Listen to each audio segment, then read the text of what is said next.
Ito mainit na balita. Rising star mula Sacramento, California at 5'7" na guard. Target makapasok sa Gilas Women's Team. Kilalanin natin ang batang si Leila Mateo. Pero bago yan, like and subscribe lang mga kabady para sa latest basketball news and highlights.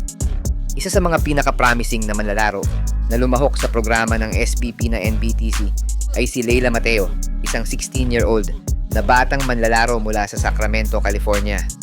Si Leila, na may taas na 5'7", ay isang grade 11 student sa Franklin High School at mahusay maglaro bilang point guard at shooting guard.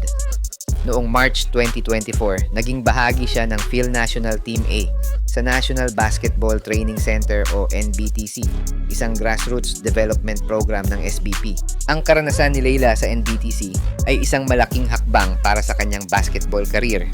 Isa itong paghahanda para sa mas malaking entablado ng kanyang karera dahil sasali siya sa official national tryouts para sa junior teams sa April 9.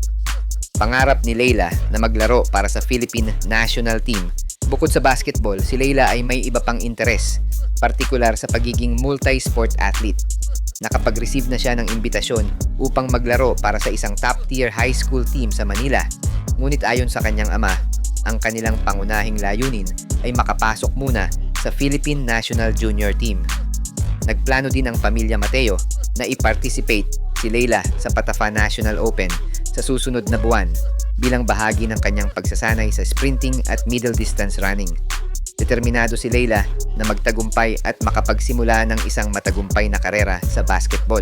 Sa ngayon, ang koponan ni Leila sa NBTC na Phil Am Nation ay 3 panalo na lang ang kailangan upang makapasok sa championship round ng NBTC na gaganapin sa April 5 sa Mall of Asia Arena. Ang NBTC na pinamumunuan ng dating PBA star na si Eric Altamirano ay isang mahalagang bahagi ng SBP's recruitment efforts at patuloy na naghahanap ng mga Filipino talent sa pamamagitan ng Global Games mula pa noong 2022. Abangan natin ang batang si Leila Mateo kung makakapasok nga ba siya sa Gilas Women's National Team at makamit niya ang kanyang pangarap na mairepresent ang Pinas sa international stage.